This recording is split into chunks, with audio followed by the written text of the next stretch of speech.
Bienvenue dans Voix de quartier, le podcast qui donne la parole aux femmes de force issues des quartiers de Chartres Métropole. Celles qui entreprennent, qui inspirent, qui bousculent les idées reçues.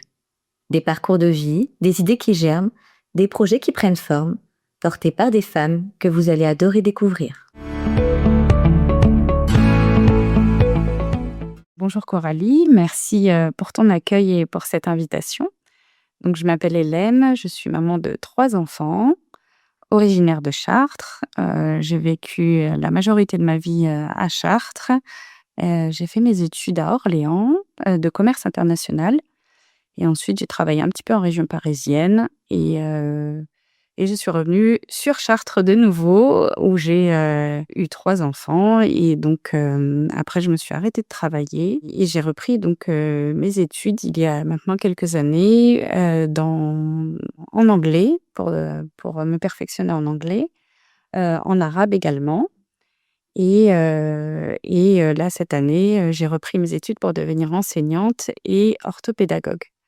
Donc, à la base, c'était pas du tout, ma destination, en faisant mes études de commerce international. Donc, j'ai complètement, changé parce que donc, en fait, c'est en travaillant dans une association qui s'appelle La Plume Chartraine. C'est là où j'ai découvert, l'enseignement, le fait de transmettre du savoir et ça m'a énormément plu et donc, j'ai cherché à me perfectionner et c'est pour ça que j'ai repris mes études et voilà, pour mieux accompagner et pour mieux transmettre. Du coup, tu nous as un petit peu parlé de ce qui t'avait donné envie de te lancer dans cette aventure, de reprendre tes études. Est-ce que tu as rencontré, en fait, peut-être dans le cadre des cours que tu donnais à la Plume Chartraine, des enfants qui avaient des difficultés d'apprentissage? Et est-ce que c'est à l'issue de ces observations que tu t'es dirigée vers le métier d'orthopédagogue?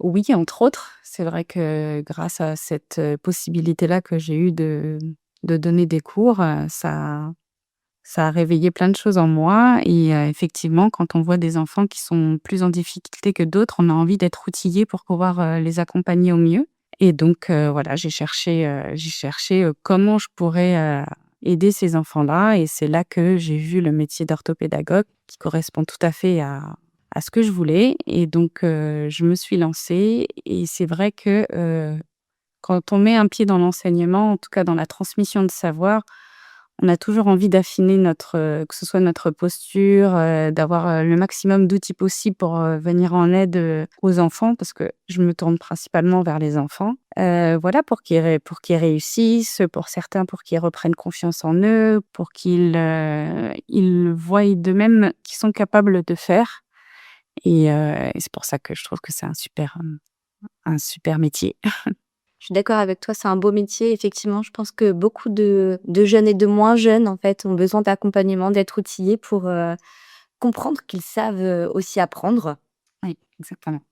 Est-ce que tu peux nous parler des difficultés que tu as rencontrées dans ton parcours professionnel, et pas forcément que professionnel, mais en tout cas dans cette aventure?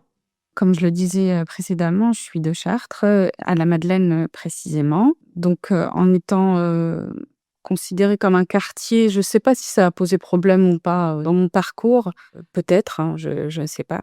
J'ai dû aller chercher en fait, les possibilités enfin, plutôt trouver des personnes qui puissent m'accompagner dans mon projet. Donc on m'avait conseillé la BGE, c'est pour ça que je suis partie, dans un premier temps, à la BGE. Donc j'ai été, suivie, par une super conseillère, que je remercie, énormément, qui s'appelle, Adeline, qui m'a énormément aidée dans mon dossier. Elle était très, très emballée, en fait, par mon projet, pour devenir orthopédagogue. Voilà, elle-même avait une enfant qui était dyslexique et donc forcément ça lui parlait et elle comprenait le besoin, de trouver des professionnels qui puissent accompagner ces enfants-là. Parce que malheureusement, aujourd'hui, on trouve très peu de professionnels qui peuvent accompagner ces troubles-là et surtout, c'est limité en fait, au niveau des accompagnements. Donc voilà, donc j'avais fait, avec la BGE qui m'a aidée à monter mon dossier pour le présenter à France Travail, pour que je puisse avoir, le financement pour faire cette formation-là, parce que c'est une formation qui est quand même onéreuse. Et donc après, j'ai dû, faire l'aile de motivation, tout ce qu'il faut pour, présenter, mon dossier final à France Travail et que mon dossier soit validé. Donc j'ai eu la chance qu'il soit validé. Voilà, donc grâce à ça, j'ai pu m'inscrire à la formation et qui est, jusqu'en, mai 2026. Donc c'est pas encore fini, j'ai encore un petit peu de parcours de chemin plutôt à parcourir. Tu nous as parlé, de, ta formation d'orthopédagogue, mais je sais que tu as une spécialité plus particulièrement. Est-ce que tu peux aborder la spécialité que tu pratiques, en orthopédagogie? Donc oui, je pratique la gestion mentale. La gestion mentale, en fait, c'est un outil qui permet de faire, conscientiser à la personne, donc à notre apprenant, que ce soit adulte ou enfant, qu'est-ce qui se passe dans sa tête quand elle est en situation d'apprentissage. On va l'amener au travers d'un dialogue, ce qu'on appelle un dialogue pédagogique, à, encore une fois, conscientiser tout ce qui se met en place mentalement quand il apprend. Par exemple, si je te donne des exemples, il y en a qui vont se parler, mais mentalement, pas à haute voix, hein. Il y en a qui vont voir des images dans leur tête, il y en a qui vont avoir des ressentis. Et en fait, tout ça fait qu'on va apprendre mieux si on est conscient de tout ce qui se passe. Et c'est vrai que, malheureusement, très, très peu de personnes déjà s'introspectent. C'est une chose qui n'est pas donnée à tout le monde et la gestion mentale permet à ces gens-là de découvrir, c'est parce que c'est vraiment une découverte pour certains, tout ce qui se passe dès l'instant qu'ils commencent à apprendre et c'est un côté assez magique.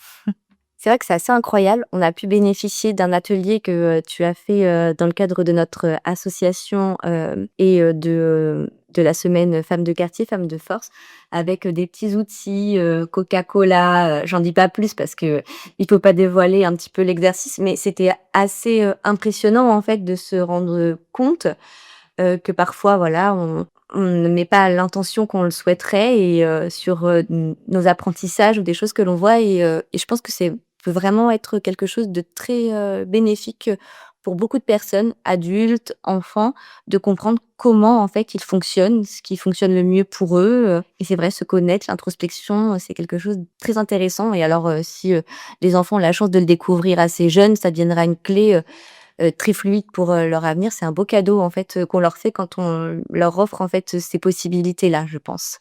Donc merci à toi pour, cette spécialité qui est, vraiment une très belle découverte. Je mettrai, ensuite tous les liens, en commentaire, de ce podcast, mais si, on souhaite te retrouver, où est-ce que les gens peuvent, heu, voir toutes tes spécialités, que ce soit l'orthopédagogie, les cours d'arabe ou les cours, d'anglais? Comme je te le disais tout à l'heure, je suis bénévole, dans l'association La Plume Chartraine. Là, on y donne des cours d'arabe là-bas et on est en train de voir pour mettre en place également des cours d'anglais. Mais là, justement, je suis en train de faire toutes les démarches, pour, créer mon entreprise, dans laquelle, voilà, il y aura de l'accompagnement scolaire. Pour l'instant, je suis pas encore diplômée puisque je suis en formation, en tant qu'orthopédagogue, mais voilà, ça viendra. Je donne aussi également des cours, que ce soit d'arabe ou d'anglais et également, donc après, l'accompagnement scolaire, spécifique. Voilà.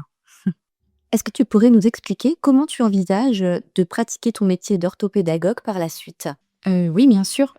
J'aimerais, ouvrir mon cabinet, dans lequel je vais recevoir, les apprenants donc qui ont besoin d'un accompagnement. Donc j'ai la chance de pouvoir aménager une pièce, dans ma maison qui sera totalement indépendante, dans lequel je pourrai recevoir, les apprenants. Et j'envisage aussi également de pourquoi pas soit intervenir dans des écoles, leur expliquer un peu, le métier et aussi, pourquoi pas aussi, donner certains tips à des enseignantes pour, mieux accompagner les enfants, qui ont besoin d'un accompagnement, spécifique. Mais aussi j'aimerais également, proposer des ateliers, pour les parents, voilà, pour qu'ils sachent comment accompagner leurs enfants, voilà, quand il y a des devoirs à faire, qu'est-ce qu'il faut faire ou ne pas faire, voilà, selon certains troubles qu'ils peuvent avoir et pourquoi pas aussi, dans l'idéal, vraiment proposer des ateliers parents-enfants ou au travers d'ateliers spécifiques, ils découvrent en fait comment fonctionne leur enfant et eux, comment se positionner face à tout ça. Je trouve ça super intéressant aussi d'inclure les parents dedans et de créer une dynamique positive autour, des devoirs, et qui peuvent parfois être source de tension. Donc l'idée de d'accompagnement parents-enfants, je trouve ça assez chouette en fait, de redonner un petit peu en fait aux parents, des petites astuces et puis de pouvoir créer un lien qui est, fluide et agréable, comme tu disais parfois autour du jeu, tout en apprenant. Je sais que tu habites, donc le quartier de la Madeleine. Il y a beaucoup de jeunesse autour de toi, beaucoup d'établissements scolaires. Est-ce que tu penses que tu vas pouvoir collaborer avec cet établissement-là? Et est-ce que c'est ton idée dans l'avenir? Alors, avec certains établissements, oui. Voilà, j'ai eu la chance, la semaine dernière d'intervenir dans l'école, Jean-Paul II justement pour présenter, l'orthopédagogie et faire des petits, ateliers aux enfants, donc c'était génial. Après, effectivement, j'ai la chance, donc d'habiter dans un quartier où il y a, 2 collèges, il y a 3 primaires autour de moi. Donc j'espère que j'arriverai en fait à me faire connaître pour que tous ces enfants en fait, qui sont autour, puissent bénéficier d'un accompagnement et surtout, qu'ils arrivent à trouver, une personne, même si c'est pas moi en tout cas, qui puisse les accompagner, dans leurs difficultés et vers la réussite surtout. Voilà. Du coup, tu nous as parlé un petit peu des personnes, des structures, qui t'ont aidé. Est-ce qu'il y a aussi des personnes qui t'ont inspiré ou qui ont été là, en dehors, on va dire, du parcours institutionnel, mais qui ont été une aide précieuse, en fait, dans l'accomplissement, de ton projet? Alors des personnes que je connais, pas spécialement parce que j'ai très peu de personnes autour de moi qui sont dans, voilà, dans les spécificités des troubles, les choses comme ça ou de l'accompagnement, scolaire, on va dire. Mais par contre, évidemment, en lisant des livres, par exemple, on peut citer Céline Alvarez, par exemple, ou encore Isabelle Filiosa. Voilà, c'est des personnes qui ouvrent l'esprit, qui permettent de penser autrement, qui nous montrent que c'est possible de transmettre au travers de jeux, d'apprentissage ludique et tout ça. Et tout ça, c'était des choses qui me parlaient énormément. Donc, c'est des personnes que je connais pas personnellement, mais qui inspirent de par leurs paroles, de leur posture, voilà, c'est tout à fait, vers quoi j'aimerais tendre et comment j'aimerais enseigner en tout cas et accompagner, mes futurs apprenants. Je te rejoins totalement, c'est des lectures aussi que j'ai faites et qui sont, je trouve aussi vraiment, hyper inspirantes, bienveillantes et qui ont un regard, positif, sur l'enfance et l'apprentissage et ça fait du bien. Du coup, notre petite question maintenant, signature du podcast. Si tu pouvais glisser un mot à la petite fille que tu étais, qu'est-ce que tu lui dirais aujourd'hui? C'est une belle question. Je dirais, crois en ton destin et suis le chemin qui s'illumine devant toi. Voilà. Il faut y croire et il faut faire confiance au destin. Voilà. Merci Hélène pour ce moment et pour ton partage. Merci à tous d'avoir écouté Votre Quartier. Si cet épisode vous a plu, vous pouvez laisser une note, un commentaire ou partager autour de vous, à vos amis, vos sœurs, vos collègues. C'est grâce à vous que ces voix portent plus loin. Rendez-vous dans le prochain épisode pour découvrir une autre femme de force, une autre voix, un autre visage de nos quartiers.